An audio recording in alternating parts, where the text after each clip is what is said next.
السلام علیکم دوستو، کیسرانی انفو سینٹر کے اندر آپ سب دوستوں کو ویلکم کرتا ہوں۔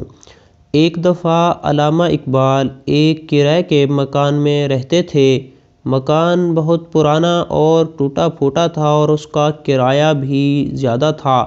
آپ کے دوستوں میں سے کسی نے پوچھا، حضرت یہ مکان کسی بھی وقت گر سکتا ہے، یہ تو بہت پرانا مکان ہے، آپ اس کا اتنا زیادہ کرایہ بھی دیتے ہیں، اس کرائے میں تو اس سے بہتر مکان مل سکتا ہے۔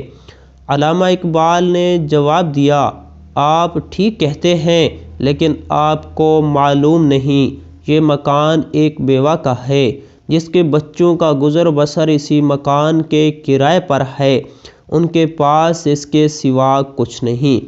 آپ نے فرمایا، مجھے مکان خالی کرنے یا کرایہ کم کروانے میں شرم آتی ہے کہ میں ایک بیوہ کی مدد بھی نہیں کر سکتا۔